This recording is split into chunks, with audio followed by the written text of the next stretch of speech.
Hello दोस्तों, मैं राहुल कुमार आप सभी का स्वागत करता हूं इस क्लास में। तो दोस्तों, हमने पिछली क्लास में पदार्थ का परिचय के बारे में जाना और उसका परिभाषा जाना। तो इस क्लास में हम पदार्थ का वर्गीकरण के बारे में जानेंगे। तो दोस्तों देखो, पदार्थ जो होता है 5 तत्वों से मिलकर बना होता है। पहला देखो पृथ्वी, दूसरा आकाश, तीसरी अग्नि, चौथा जल और पांचवा वायु। इन पांचों तत्वों से मिलकर एक पदार्थ का निर्माण होता है, यानी पदार्थ बनता है। इन पांचों तत्वों को हम पंच तत्व कहते हैं। तो बच्चों, मेन टॉपिक पर हम आते हैं। देखिए, पदार्थ का वर्गीकरण। तो पदार्थों के गुण, जो पदार्थ हैं उनके गुणों के आधार पर, उनके प्रकृति के आधार पर, उनका जो स्वरूप, भौतिक स्वरूप और रासायनिक स्वरूप जो होता है, इन सभी चीज़ों को देखते हुए वैज्ञानिकों ने इनको 2 भागों में डिवाइड कर दिया। यानी पहला भौतिक गुणधर्म, दूसरा रासायनिक गुणधर्म। तो बेटा, भौतिक गुणधर्म को जो है अंग्रेजी में फिजिकल प्रॉपर्टीज कहते हैं और रासायनिक गुणधर्म को केमिकल प्रॉपर्टीज कहते हैं। तो देखो, इस क्लास में हम सिर्फ भौतिक गुणधर्म के बारे में जानेंगे और जो रासायनिक गुणधर्म है इनके बारे में हम अगले क्लास में चर्चा करेंगे। तो भौतिक गुणधर्म होता क्या है बच्चों? देखो, वे गुणधर्म जो पदार्थ का रासायनिक परिवर्तन किए बिना उसका मापन किया जा सके, उसको हम भौतिक गुणधर्म कहते हैं। अब देखो, भौतिक गुणधर्म के जो है कि 5 गुण पाए जाते हैं। पहला, तो बेटा देखो, जो पदार्थ होता है वो कणों से बना होता है। अब देखो, पदार्थ का जो गुण होता है, पदार्थ का पहला गुण है वो कणों से बना होता है। तो इसके बारे में हम कैसे जानेंगे कि पदार्थ कणों से बना होता है? तो हम एक बीकर लेंगे। बीकर देखो बेटा, कांच का ग्लास होता है, कुछ इस तरह होता है। देखो, ये इस तरह बीकर होता है। इसका मुख थोड़ा सा इस तरह निकला हुआ होता है। जो जग होता है ना, उसकी तरह इसका मुख थोड़ा निकला हुआ होता है। ये जो मुख इसका निकला है ना, मुंह इसको हम कहते हैं बीक, यानी कि चोंच। जो चिड़िया का चोंच होता है ना, उसी की तरह इसका मुंह थोड़ा सा निकला होता है, जिसकी वजह से इसका नाम बीकर पड़ा। हम एक बीकर लेंगे और नमक लेंगे, उसके बाद एक कांच का रॉड लेंगे और पानी लेंगे। अब इस बीकर में, अब मान लो यह बीकर जो है 200 ml का है। 200 ml का बीकर है, इसमें हम 100 ml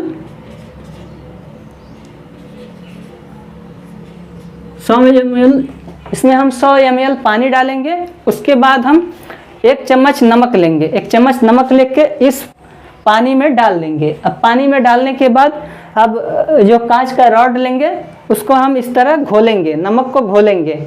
और इस तरह कुछ टाइम घोलने के बाद हम देखते हैं कि नमक जो है कि पानी में घुल जाता है, गायब हो जाता है।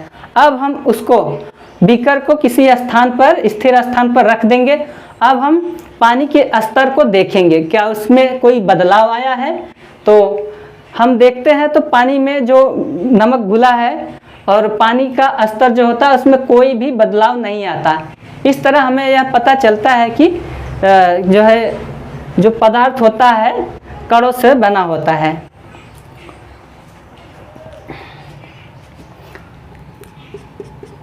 अब देखो बेटा, जो नमक होता है, जो नमक का कण होता है ना, नमक का कण और पानी का कण दोनों आपस में घुल जाते हैं, मिल जाते हैं। अब जो पानी होता है उसके कण इस तरह कुछ दूर दूर होते हैं, ये पानी का कण है। अब जो नमक का कण होता है, इसके जो बीच की दूरी है ना, यहाँ आकर इस तरह बैठ जाता है, इस तरह आकर बैठ जाता है, जिसकी वजह से पानी के स्तर में कोई भी परिवर्तन नहीं दिखता। इस तरह हमको क्या ज्ञात होता है कि जो पदार्थ होता है वो कणों से बना होता है। तो बेटा, हमें प्रयोग विधि से पता चला कि जो पदार्थ होते हैं वो छोटे कणों से, जो पदार्थ होते हैं वो कणों से बने होते हैं। जैसे कि प्रयोग विधि के द्वारा आपने देखा, हम एक बीकर लेते हैं, उस बीकर में 100 ml पानी डालते हैं, उसके बाद 1 चम्मच नमक डाल देते हैं उस पानी में। उसके बाद हम एक कांच के रॉड की सहायता से उसको हम घोलते हैं। घोलने के बाद हम एक स्थिर स्थान पर उस बीकर को रख देते हैं। अब पानी के स्तर को देखेंगे, क्या पानी में कोई बदलाव आया है? तो हमको पानी के स्तर में कोई भी बदलाव देखने को नहीं मिलता। इस तरह हमको पता चलता है कि जो पदार्थ होते हैं वो कणों से बने होते हैं, क्योंकि जो पानी का कण होता है वो दूर दूर होते हैं, इस तरह दूर दूर होते हैं, जिसकी वजह से इस जो पानी का जो कण है इसके बीच की दूरी यानी ये जो रिक्त स्थान है, इस रिक्त स्थान में नमक के कण आकर इस तरह बैठ जाते हैं, जिसकी वजह से हमें पानी में कोई परिवर्तन देखने को नहीं मिलता। अतः इस तरह हमें यह ज्ञात होता है कि पदार्थ कणों से बना होता है। तो हम चलते हैं अब इसके दूसरे गुण के बारे में जानेंगे। बेटा, जो पदार्थ होता है उसका भौतिक गुण का दूसरा गुण है पदार्थ छोटे छोटे कणों से मिलकर बना होता है। अब इसके बारे में हम जानने के लिए हम प्रयोग विधि में यानी कि प्रयोगशाला में हम एक बीकर लेते हैं, बीकर लेंगे और हम पोटेशियम परमैंगनेट लेंगे। उसके बाद हम पानी लेंगे और एक कांच का रॉड लेंगे। अब इस बीकर में यानी हम एक बीकर लेंगे, उसमें हम 100 ml पानी डालेंगे, 100 ml पानी डालेंगे। उसके बाद हम पोटेशियम परमैंगनेट का, जो पोटेशियम परमैंगनेट होता है बैंगनी रंग का, उसको हम एक टुकड़ा यानी पोटेशियम परमैंगनेट का एक टुकड़ा हम पानी में डालेंगे, यानी 100 ml पानी में डालेंगे। और उसके बाद हम कांच के रॉड से उसको हम घोलेंगे। घोलने के बाद हम पानी को देखते हैं कि वो बैंगनी रंग का हो जाता है।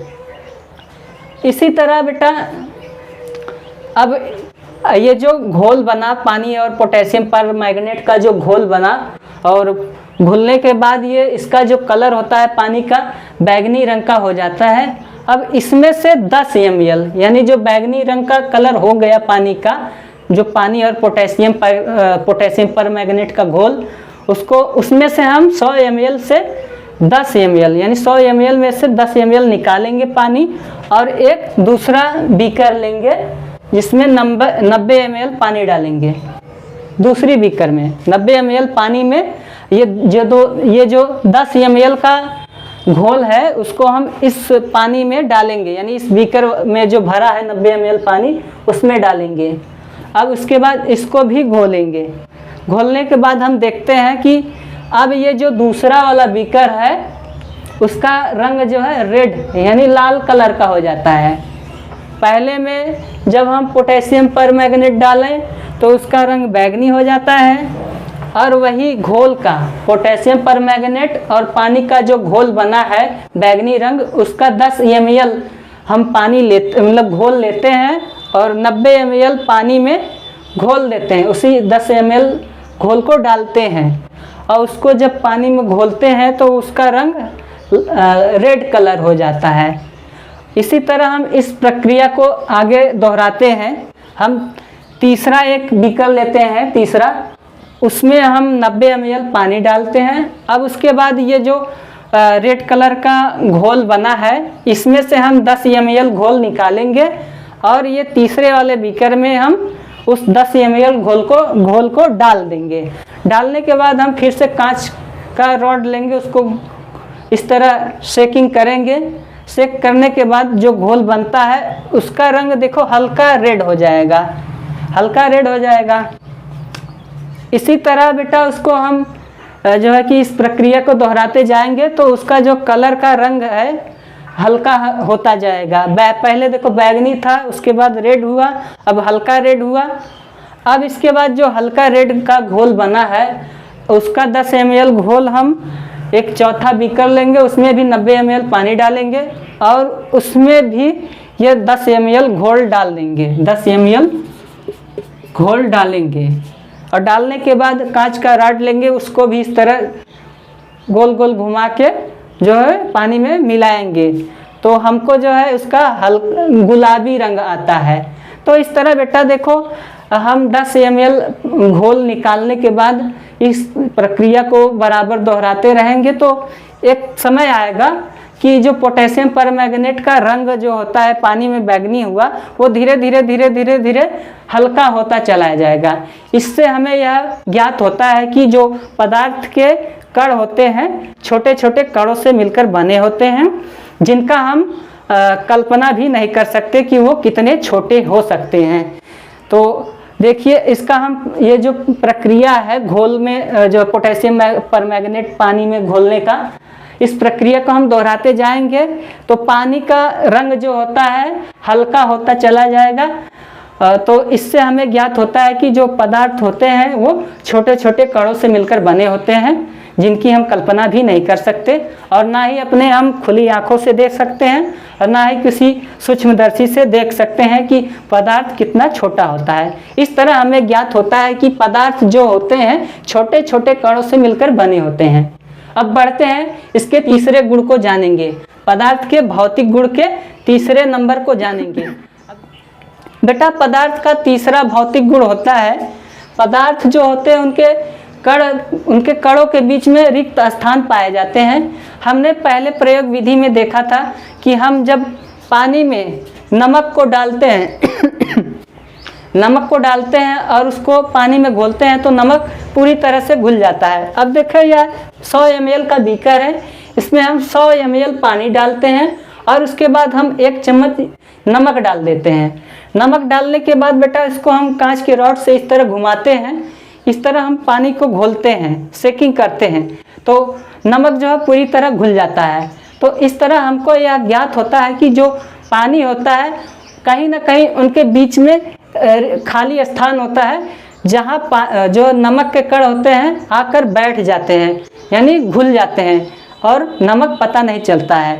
तो देखो बेटा हमने बताया था जो पानी होता है उसके कण जो इस तरह दूर दूर होते हैं और उनके बीच में ये खाली स्थान होता है, रिक्त स्थान पाए जाते हैं। जो पानी के कण होते हैं उनके कणों के बीच में रिक्त स्थान होता है। अब देखो एक पानी का कण यहाँ और एक पानी का कण यहाँ है। अब इसके बीच में ये जो दूरी है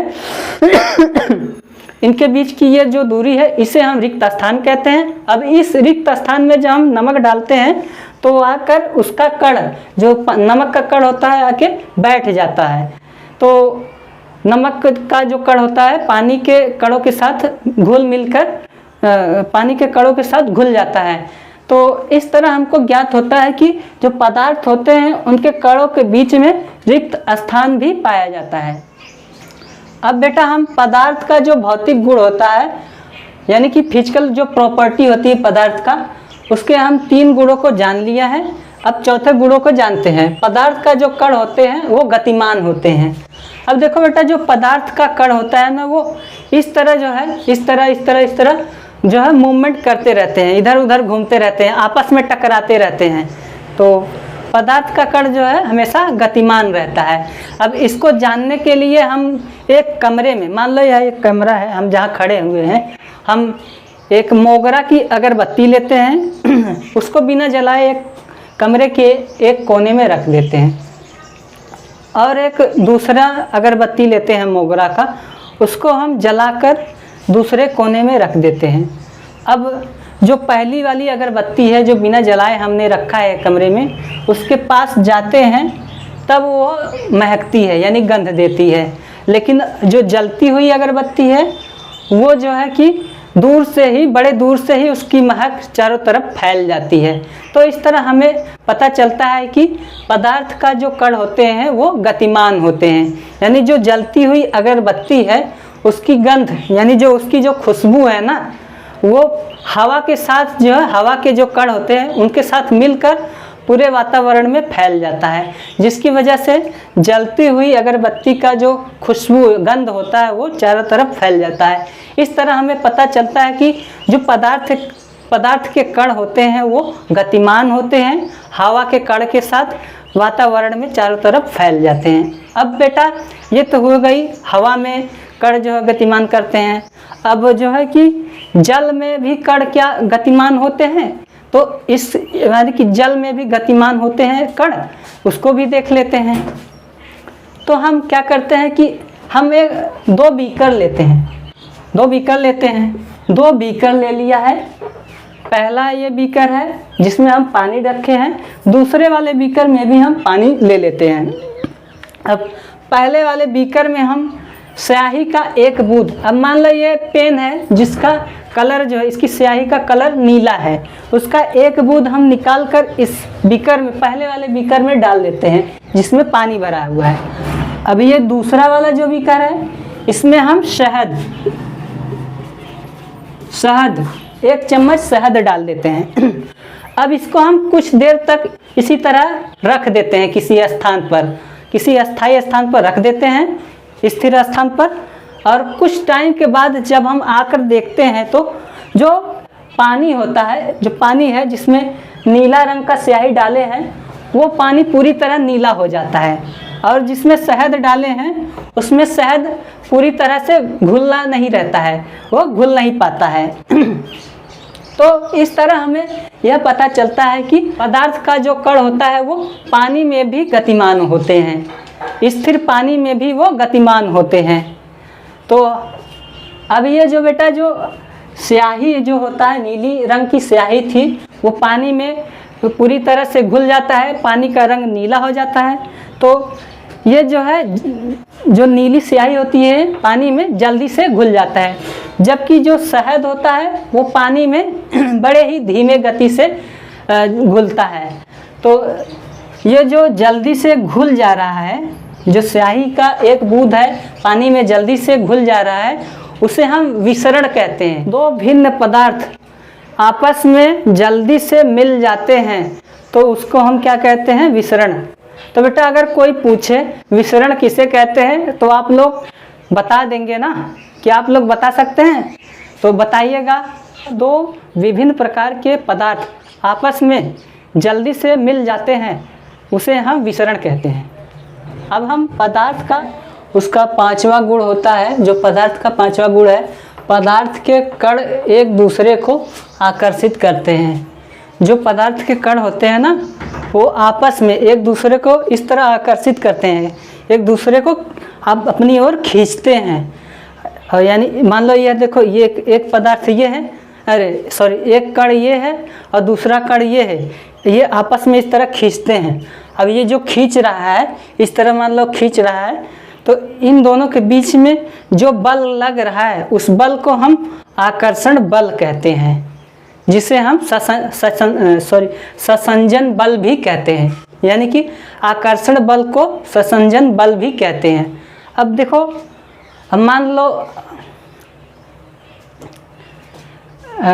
अब देखो बेटा, मान लो कि कुछ बच्चे हैं, मान लो 5-6 बच्चे हैं, उनकी हम लोग एक श्रृंखला बनाते हैं और उनको हम कहते हैं कि उंगलियों से इस तरह पकड़कर एक लंबी लाइन की श्रृंखला बनाओ।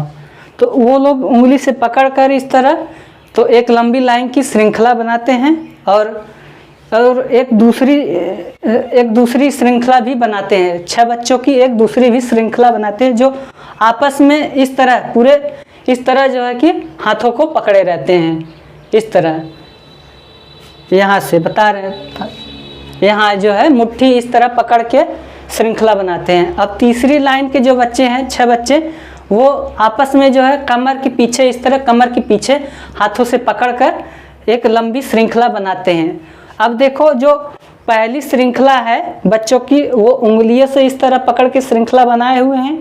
अब हम उनको तोड़ते हैं, तो अगर उनको हम तोड़ते हैं तो वो जल्दी से इस तरह छूट जाता है, यानी कि उनके बीच में जो आकर्षण बल था वो कम था, इसलिए वो जो है कि छूट गया, यानी वो जो श्रृंखला है टूट गई। अब दूसरा जो श्रृंखला है, जो मुट्ठी पकड़कर इस तरह श्रृंखला बनाए हैं 5-6 बच्चे, अब उनकी श्रृंखला जब हम लोग तोड़ते हैं, यानी मैं तोड़ता हूँ, तो वो थोड़े सा बल लगाते हैं, यानी कि थोड़ा सा बल लगाने पर इस तरह छूटता है, इस तरह छूटता। अब जो तीसरी लाइन के बच्चे हैं, वे कमर में हाथ पकड़कर, कमर में हाथ डालकर इस तरह मजबूती से पकड़कर श्रृंखला बनाए हुए हैं।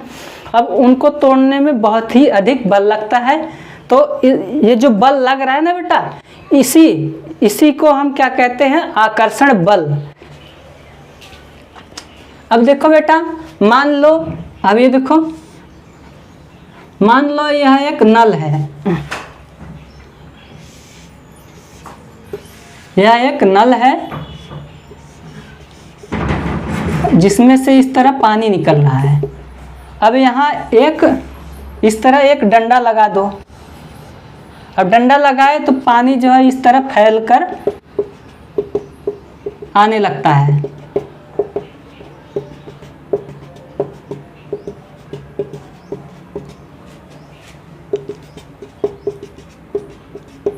अब देखो बेटा, ये देखो ये नल है, इसमें से पानी निकल रहा है। अब ये जो पानी की धार निकल रही है उसके बीच में हम मान लो ये उंगली इस तरह डाल देते हैं। इस तरह उंगली डाल दिया तो देखो बेटा पानी जो है इस तरह फैल कर गिरने लगा, और फैल कर गिरते गिरते एक समय ऐसा आता है कि वे फिर से आपस में मिल जाते हैं। यानी कि जो पानी का कण होता है आपस में मिल जाते हैं, पानी आपस में मिलकर फिर नीचे एक ही धार में बहने लगता है। इस तरह हमें यह पता चलता है कि पानी के जो कण होते हैं आपस में आकर्षित करते हैं, आपस में जो अपने आप को खींचते हैं, एक दूसरे को खींचते हैं। तो बेटा इससे हमें यह पता चला कि पदार्थ के जो कण होते हैं वो एक दूसरे को आकर्षित करते हैं। बेटा अगर आप लोगों को अगर कहीं पर समझ में नहीं आया तो आप लोग जो है कमेंट करके ज़रूर पूछ सकते हैं हमसे, हम आपको फिर से समझाने की कोशिश करेंगे। अगर वीडियो अच्छा लगा तो हमारे वीडियो को लाइक करके चैनल को सब्सक्राइब कर लीजिए। ऐसे ही आपको एक अगला टॉपिक मिलेगा, तो अगले टॉपिक में हम पदार्थ की अवस्था के बारे में जानेंगे। तो बेटा आप लोगों को हम फिर से रिवीजन करा देते हैं। अब देखो पदार्थ का भौतिक गुण, पदार्थ का भौतिक गुण अंग्रेजी में इसको क्या कहते हैं, फिजिकल प्रॉपर्टी ऑफ मैटर। तो बेटा पदार्थ के 5 गुण पदार्थ के जो भौतिक गुण होते हैं वो 5 गुण होते हैं। पहला होता है पदार्थ कणों से बना होता है। दूसरा पदार्थ के कण छोटे छोटे होते हैं। और तीसरा होता है पदार्थ के कणों के बीच में रिक्त स्थान पाया जाता है।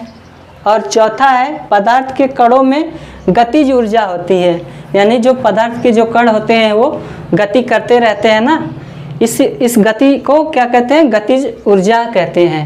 अब देखो 5वां है पदार्थ के कण के बीच में आकर्षण बल होता है। अब देखो बेटा जो पदार्थ होता है वो एक दूसरे को आकर्षित करते हैं, अपने ओर खींचते हैं, अपने ओर ये खींचते हैं तो वो दोनों कणों के बीच में जो बल लगता है उसको हम आकर्षण बल या संसंजन बल कहते हैं। उसी तरह जो पदार्थ के कणों के बीच में जो गति होती है ना, जो पदार्थ की गति होती है, जो इस तरह मूवमेंट करते हैं, उस मूवमेंट को हम गतिज ऊर्जा कहते हैं। तो बेटा आशा करते हैं आप लोगों को आज का यह क्लास बहुत ही अच्छा लगा होगा। अगर आप लोगों को कहीं पर भी समझ में नहीं आया है तो आप लोग कमेंट करके पूछ सकते हैं। तब तक के लिए धन्यवाद, नमस्कार।